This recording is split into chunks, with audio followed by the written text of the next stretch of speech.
ज्ञान में विद्या YouTube channel में आपका हार्दिक स्वागत है। मैं आनंदपाल सिंह जोधा।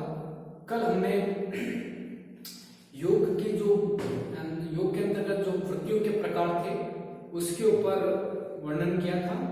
आज हम पढ़ेंगे जो वृत्तियां हैं, जो चित्त की वृत्तियां हैं, उसको उसके निरोध के जो साधन है उसको कैसे रोका जा सकता है, उसके ऊपर अपन विशेष चर्चा करेंगे। तो इसके जो साधन हैं वो कौन कौन से हैं? तो महर्षि पतंजलि हैं, उन्होंने एक सूत्र के अंदर इसके निरोध के साधन बताए हैं। वो कुछ इस प्रकार से हैं। अभ्यास वैराग्यम तनिरोध है। महर्षि पतंजलि कहते हैं अभ्यास वैराग्यम तनिरोध है, अर्थात जो अभ्यास है और जो वैराग्य है यह किसका निरोध करते हैं? यह वृत्तियों का निरोध करते हैं। वृत्तियों का निरोध। जो अभ्यास है, जो अनवरत लगातार अभ्यास करते रहते हैं, इसका एक सूत्र भी आज बनता है, सद दीर्घ काल निरंतर के सत्कार से तो दृढ़ भूमि, अर्थात लगातार प्रयास करने से दृढ़ता की प्राप्ति होती है। तो आइए अपन इसमें संक्षेप में वर्णन करते हैं, जानकारी हासिल करते हैं। वृत्तियों को निर्मल बनाने हेतु महर्षि पतंजलि ने अभ्यास और वैराग्य को महत्वपूर्ण माना है। जो महर्षि पतंजलि हैं उन्होंने वृत्तियों की शुद्धता के लिए जो अभ्यास और वैराग्य है उसको माध्यम बनाया है। चित्त की वृत्तियां ही साधक को अपने मार्ग से विमुख करती है। चित्त की जो वृत्तियां हैं वह साधक को अपने मार्ग से विमुख करती है, अर्थात जो योगी है, जो साधक है, वो अपने योग के मार्ग के ऊपर चल रहा है, परंतु उसको विचलित कौन कर रहा है? जो चित्त की वृत्तियां हैं, उसको बार बार बाहरी विषयों की तरफ उसका अटैचमेंट बढ़ा रही है, अर्थात ये साधक को बहिर्मुखी बनाती है। बाहर की तरफ जितना जो वृत्तियां हैं वो व्यक्ति के मन को, चित्त को बाहर की तरफ ज्यादा आकर्षित करती है। साधना के लिए आवश्यक है कि साधना साधन काल में अभ्यास और वैराग्य पर विशेष ध्यान दे। जो साधना का समय बताया गया है उसके अंदर जो योगी है, जो साधक है, उसको अभ्यास और वैराग्य के ऊपर विशेष ध्यान देना चाहिए। महर्षि पतंजलि ने वृत्तियों की निरोध है तो अभ्यास और वैराग्य को निरूपित करते कहा है। एक सूत्र के अंदर इन्होंने परिभाषा दी है, अभ्यास वैराग्यभ्याम तनिरोध है। अभ्यास वैराग्यभ्याम तनिरोध है, अर्थात अभ्यास और वैराग्य के द्वारा इन वृत्तियों का निरोध होता है। अभ्यास और वैराग्य के द्वारा, अर्थात अभ्यास और वैराग्य के द्वारा चित्त की बहिर्मुखी वृत्तियों जो अपने मार्ग से विचलित करती हैं उन्हें रोका जा सकता है। जो अभ्यास और जो वैराग्य है इसको माध्यम बनाते हुए जो वृत्तियां व्यक्ति, जो साधक है, उसको अपने पथ से विचलित कर रही है, बहिर्मुखी कर रही है, बाहर ज्यादा उसका लगाव बढ़ा रही है, उसको किससे दूर किया जा सकता है? अभ्यास और वैराग्य के द्वारा। ऐसा महर्षि पतंजलि बता रहे हैं।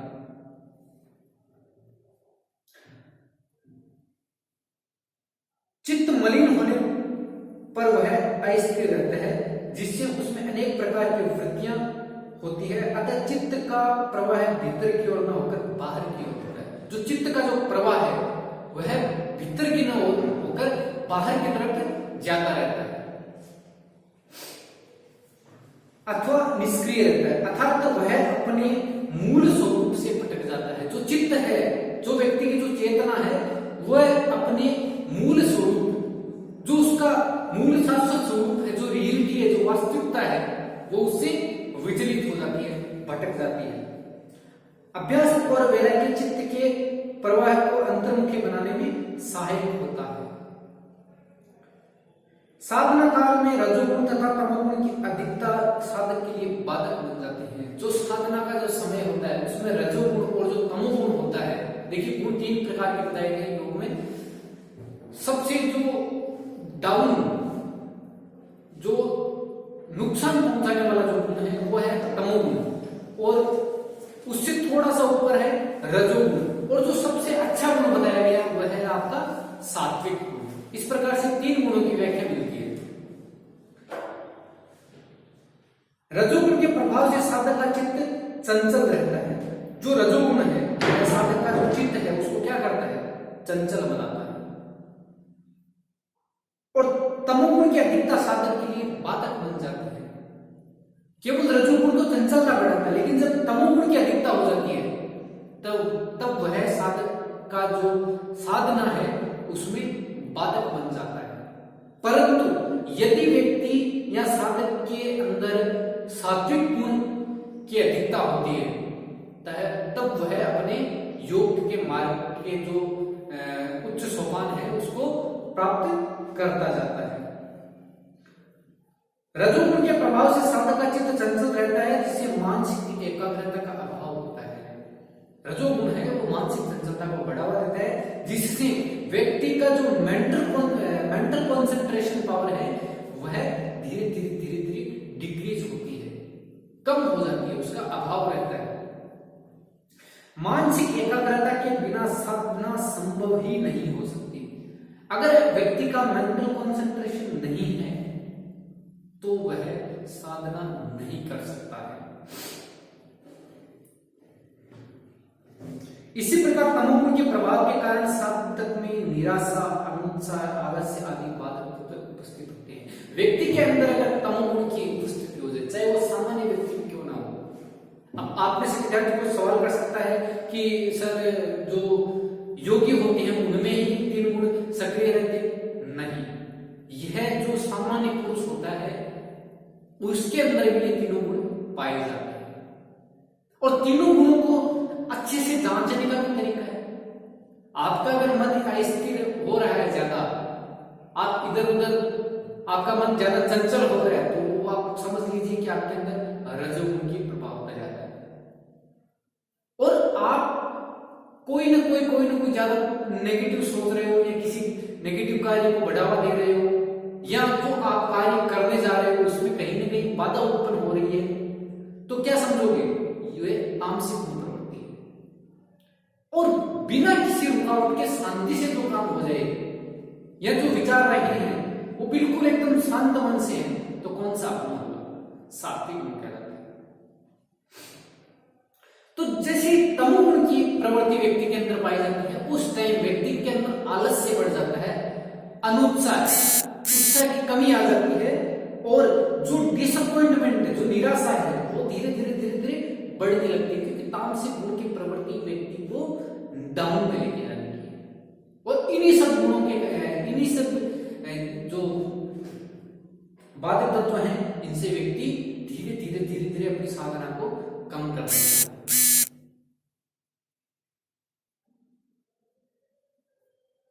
अतः ये राजसिक और तामसिक वृत्तियां साधना की प्रबल शत्रु है। जो तामसिक और राजसिक जो प्रवृत्तियां हैं वो साधना की क्या है? परम शत्रु है। यह उस साधना को आगे नहीं बढ़ने देती।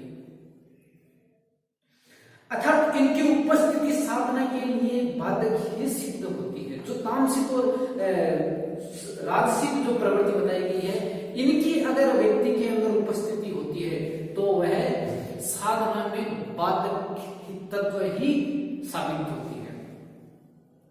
यदि व्यवहारिक जीवन में इस प्रकार की वृत्तियां व्यक्ति में होती है तो वह व्यक्ति अपने जीवन में सफलता से कोसों दूर रहता है।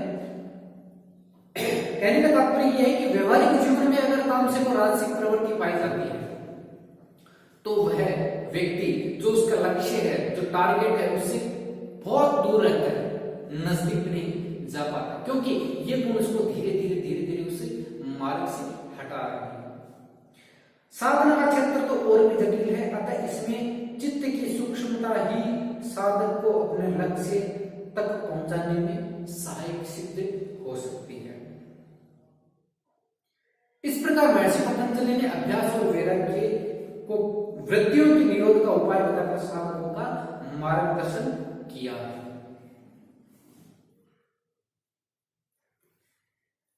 वेदव्यास जी ने अभ्यास और वैराग्य को रूपक द्वारा वर्णित किया है। उन्होंने थोड़ा सा इसको अलग तरीके से परिभाषित किया है, जो इस प्रकार है। एक नदी है जिसमें वृत्तियों का प्रवाह बहता है। जैसे चित्त है, जो चेतना बताई है, उसको एक नदी मान लेते हैं और उसके अंदर जो वृत्तियां हैं वो पानी के समान प्रवाह रूप में बह रही है। इस नदी की दो धाराएं हैं, एक तो संसार सागर की ओर बहती है और तो दूसरी ओर कल्याण सागर की ओर। देखिए, दो धारा बताई गई है उस नदी के अंदर, जो एक तो संसार की तरफ बढ़ रही है और एक कल्याण सागर की तरफ। जिन व्यक्तियों ने पूर्व जन्म में सांसारिक विषयों के भोगार्थ कर्म किए हैं, उन संस्कारों के कारण ही उनकी वृत्तियों की धारा विषय मार्ग से बहती हुई संसार सागर में मिलती है। देखिए, बहुत अच्छी चीज बताई है कि जो व्यक्ति जिनके पूर्व कर्मों में सांसारिक विषयों के जो भोग हैं, उनसे संबंधित जो कर्म किए हैं, उन संस्कारों के कारण ही उनकी वृत्तियों की धारा विषय मार्ग में बहती हुई संसार सागर की तरफ मिलती है। इसके विपरीत जिन व्यक्तियों के पूर्व जन्म में केवल्यार्थ कर्म किए हैं, उन संस्कारों के कारण उनकी वृत्तियों की धारा विवेक मार्ग से कल्याण मार्ग में मिलती है। संसारी लोगों की प्रथम धारा जो जन्म के साथ ही खुलती है, और द्वितीय धारा को शास्त्र, गुरु, आचार्य तथा ईश्वर चिंतन खोलते हैं। प्रथम धारा के मार्ग को बंद करने के लिए विषयों के स्रोत पर वैराग्य का बांध लगाया जाता है। जो बाहरी विषय है, जो व्यक्ति का मन है, वृत्तियां हैं, वो बहिर्मुखी हो रही है, उसको रोकने के लिए अभ्यास और जो वैराग्य है उसका बांध तैयार किया जाता है, ताकि वो जो नदी का जो नदी के अंदर जो वृत्तियों का प्रवाह बताया गया है, उस बांध की वजह से वो रुक सके। और अभ्यास के वजह से द्वितीय धारा का मार्ग खोलकर वृत्तियों की समग्र प्रवाह को विवेक स्रोत में डाल दिया जाता है। तत्पश्चात प्रबल वेग से सारा प्रवाह कल्याण रूपी सागर में जाकर के लीन हो जाता है। इस प्रकार अभ्यास तथा वैराग्य दोनों ही संयुक्त रूप से वृत्तियों का निरोध करते हैं।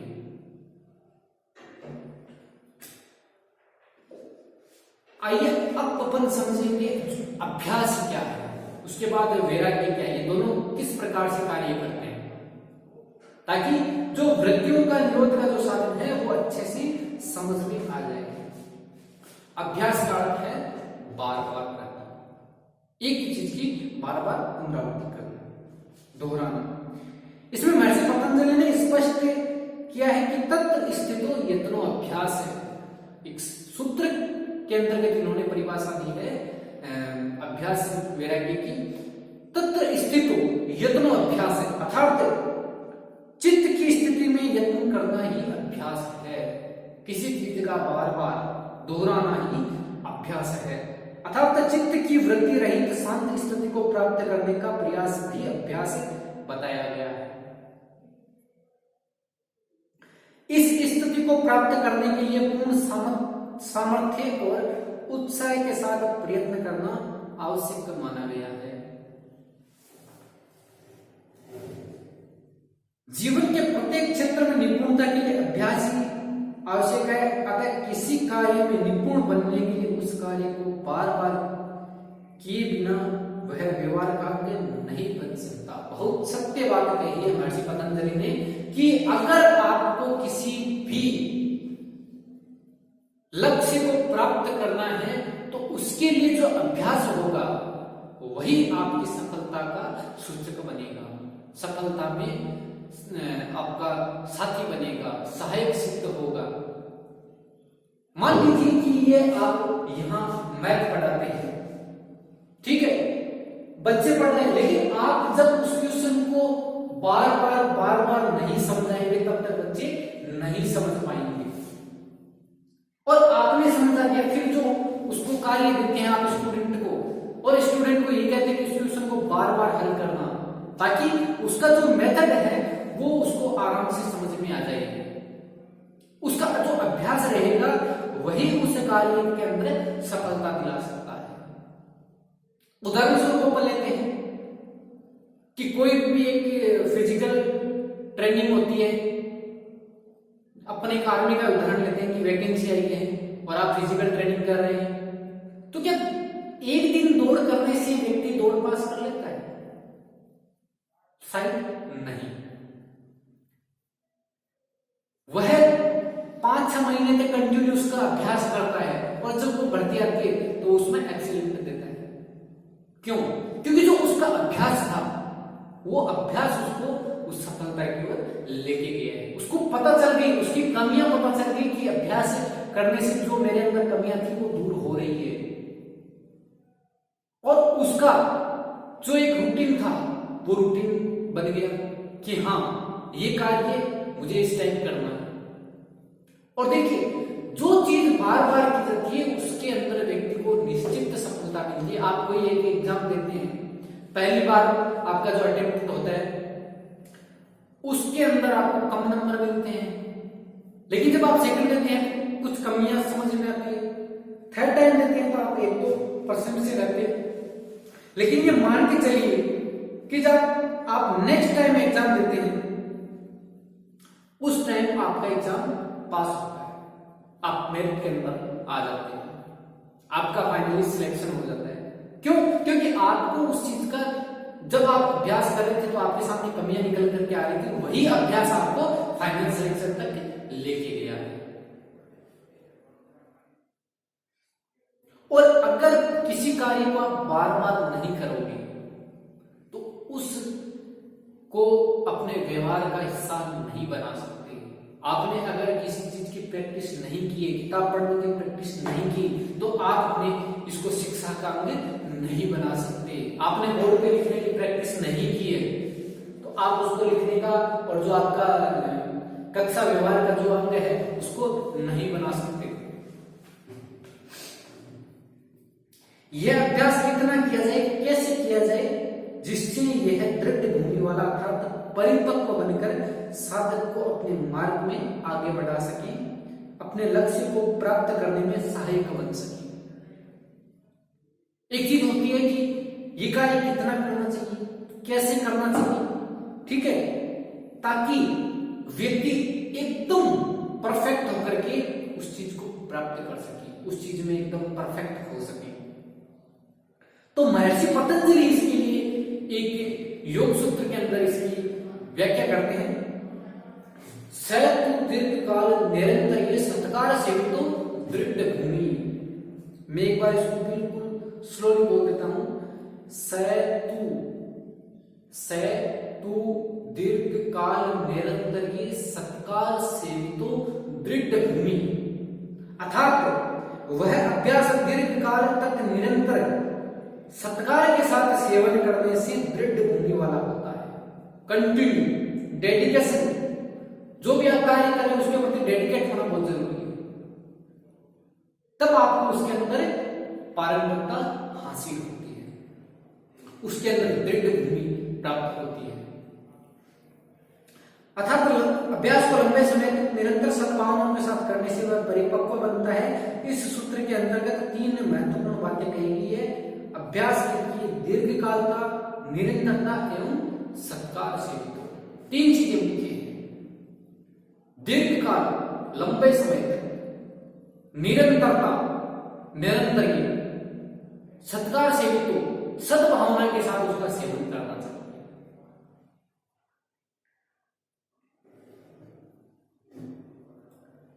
नेक्स्ट जो आपका है वो है वैराग्य। अभ्यास हो गया, नेक्स्ट आता है वैराग्य। वैराग्य का अर्थ है विराग अर्थात राग न होना, डिसअटैचमेंट। आपका अटैचमेंट किसी चीज वस्तु से न होना। दूसरे शब्दों में इसको अगर कहा जाए तो आसक्ति न होना। इसे भी सूत्रकार ने स्पष्ट किया है।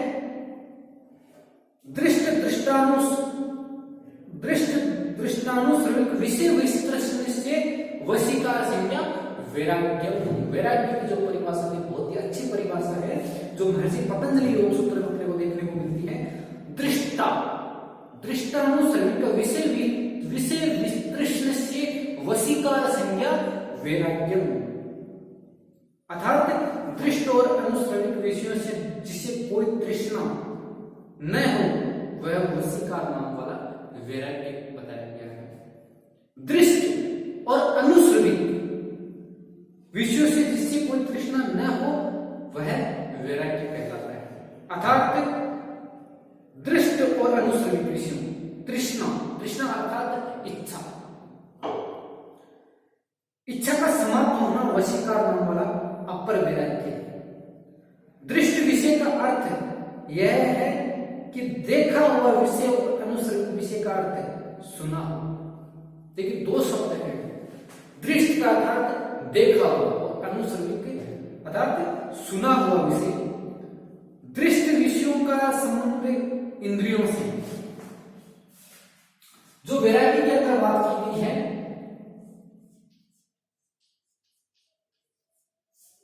इसके दो भाग हैं। फर्स्ट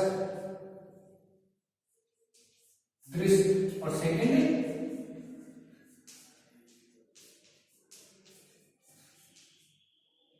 अनुश्रविक। ठीक है, तो जो दृष्ट है इसका अर्थ हो गया देखना और इसका हो जाएगा सुनना।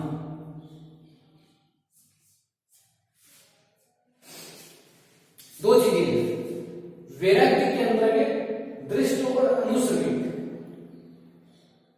इसका जो श्लोक बताया, दृष्टानुश्रविक विषय वितृष्णस्य वशीकार संज्ञा वैराग्यम। तो आगे इसमें अपन चर्चा करते हैं कि जो दृष्ट विषयों का संबंध इंद्रियों से है, जो अपन देखते हैं वो इंद्रियों से संबंधित है। इंद्रियों के माध्यम से भीतर पहुंचे हुए समस्त अनुभव दृष्ट कहलाते हैं। इनमें रूप, रस, गंध आदि सम्मिलित है। जो रूप है, जो रंग है, जो गंध है, वो किससे सम्मिलित है? इंद्रियों के साथ। और अनुश्रविक विषय वे विषय हैं जिन्हें व्यक्ति ने सुना हो, अनुभव किया हो, जैसे दिव्य गंध, दिव्य रस, स्वर्गलोक, प्रकृति लय, सिद्धियां, आत्मा परमात्मा का अनुभव, जिसमें अनुभव को बड़ा बताया गया है। दिव्य गंध, मुझे कोई अजीब सी स्मेल आ रही है। दिव्य दृष्टि या दिव्य रस कि मुझे इस फ्लेवर का टेस्ट आ रहा है, जबकि आपने उस टेस्ट को कभी टेस्ट किया ही ना, लेकिन फिर भी आपको वो एक दिव्यता प्रतीत होती है।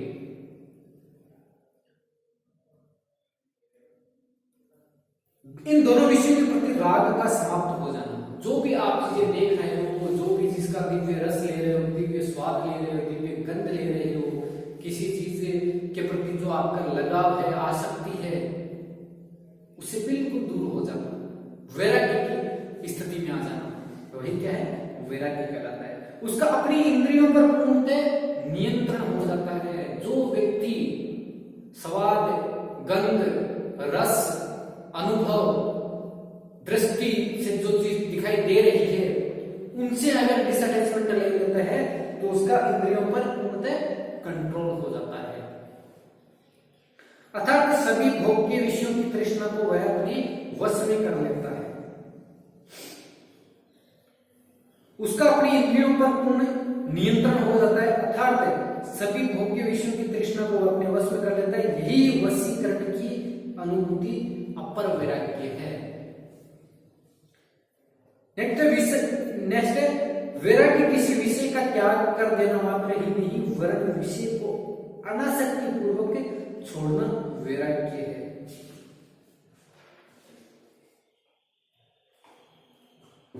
अब जो विद्वानों ने वैराग्य के भी 4 प्रकार बताए हैं। जो विद्वान पुरुष हैं उन्होंने वैराग्य को 4 भागों में बांटा है। पहला है यतमान,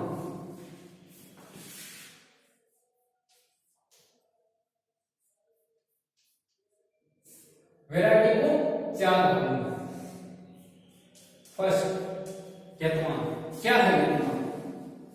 जब व्यक्ति विषयों के प्रति आसक्ति तो रखता है, विषयों के प्रति, विषय अर्थात किसी वस्तु चीज, उसके प्रति आसक्ति तो रखता है, पर दूषित परिणामों पर विचार करने पर उनके प्रति घृणा का भाव उत्पन्न हो जाता है, तो वह अवस्था यत्मान कहलाती है। कैसे? कि आपका अटैचमेंट है किससे? मोबाइल से। अपना एक जो लेटेस्ट जो एग्जाम्पल वही देके समझाते हैं कि आपका अटैचमेंट किसके साथ में? मोबाइल के साथ में। आसक्ति है उस विषय के अंदर, परंतु उसके परिणाम क्या है कि मोबाइल में चलाऊंगा, मेरा इतना नुकसान होगा, समय बर्बाद होगा, आंखों की खराबी होगी, और मेरा जो कोई टारगेट है मैं उससे कहीं ना कहीं विचलित हो रहा हूं। तो उसके परिणाम को देखते हुए व्यक्ति उससे मोबाइल से घृणा करने लग जाता है, हेट करने लग जाता है, तो वह यत्मान वैराग्य कहलाता है। नेक्स्ट है व्यतिरेक। यत्मान क्या होता है? व्यतिरेक। व्यतिरेक क्या है कि भोगे हुए विषयों को व्यर्थ मानकर उनकी व्यर्थता में संतोष कर लेना, उन्हें ही इतिश्री मान लेना व्यतिरेक है। जो आपने कर्म फलों का भोग किया है, जो कर्म किए हैं, जिन वस्तुओं में आपका अटैचमेंट था, उन विषयों को व्यर्थ समझ करके, उन विषयों को व्यर्थ समझ करके संतोष कर लेना, जो सेल्फ सेटिस्फेक्शन कर लेता है, वही क्या है? व्यतिरेक। थर्ड है अपना एकेंद्रिय।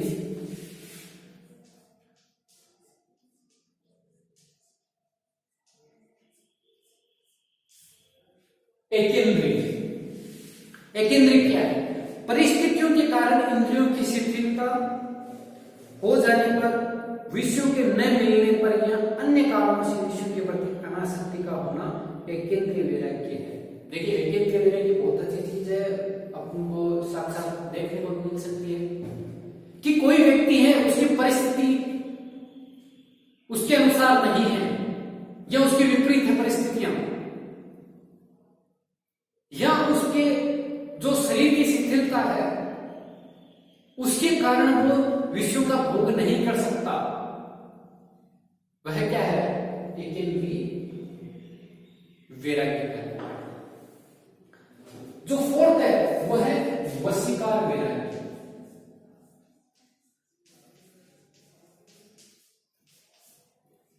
वशीकार वैराग्य, वशीकार वैराग्य में दिव्य अदिव्य विषयों के प्रति, दिव्य और अदिव्य विषयों के प्रति पूर्णतया अनासक्ति का होना वशीकार या अपर वैराग्य है। जो विषय हैं उनके प्रति पूर्णतया अनासक्ति, जो कुछ जैसे दिव्य, जैसे मान लो कि कोई भी वस्तु है, अपन कोई चीजों का प्रकटीकरण मानते हैं, कोई साक्षात सामने है, प्रत्यक्ष है, उन सभी के प्रति अनासक्ति का भाव होना वैराग्य, वशीकार वैराग्य कहलाता है। तो इस प्रकार से जो वैराग्य था उसके कितने भाग बताए? 4 प्रकार के। पहला यत्मान, दूसरा व्यतिरेक, तीसरा एकेंद्रिय और चौथा वशीकार। व्यतिरेक में अपन ने बात की थी कि विषयों के प्रति जो अनासक्ति का भाव रखता है, सॉरी, विषयों के प्रति जो आसक्ति का भाव रखता है, परंतु उसको परिणाम को देखते हुए व्यक्ति उससे घृणा करते हुए है, यत्मान वैराग्य कहलाता है। नेक्स्ट है व्यतिरेक। भोगे हुए विषयों को व्यर्थ मान करके सेल्फ सेटिस्फेक्शन लेना ही व्यतिरेक है। और एकेंद्रिय, परिस्थितियों के कारण, इंद्रियों की शिथिलता के कारण व्यक्ति वस्तुओं के अंदर या किसी भी चीज के अंदर अनासक्ति पैदा कर लेता है, वह क्या है? एकेंद्रिय वैराग्य। और अगला है वशीकार, जो दिव्य और अदिव्य जो वस्तुएं बताई है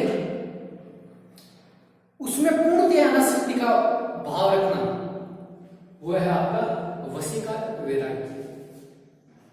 तो इस प्रकार से जो हमारा आज का टॉपिक था जो वृत्तियों के निरोध के जो साधन हैं उसके ऊपर हमने चर्चा की, जिसमें मुख्य विषय हमारा ये रहा कि साधन कौन कौन से, तो उसमें बताया गया अभ्यास और वैराग्य, जो किसका निरोध करते हैं, तो वृत्तियों का निरोध करते हैं। और फिर इसके अंदर जो अभ्यास था, उस अभ्यास को अलग से परिभाषित किया गया है, सत दीर्घकाल निरंतरीय सत्कार से तो दृढ़ भूमि। नेक्स्ट आता है वैराग्य। वैराग्य को महर्षि पतंजलि ने अलग सूत्र में पिरोया है, वो है दृष्टानु श्रविक विषय वितृष्णस्य वैराग्य वशीकार वैराग्यम। दृष्टानु श्रविक विषय वितृष्णस्य वशीकार संज्ञा वैराग्य। वैराग्य की ये 4 प्रकार बताए गए हैं। कल हम बात करेंगे जो ईश्वर का स्वरूप है उसके ऊपर। तो आज के लिए विद्यार्थी इतना बहुत है, और कल ईश्वर का स्वरूप है उसके ऊपर चर्चा करेंगे। धन्यवाद।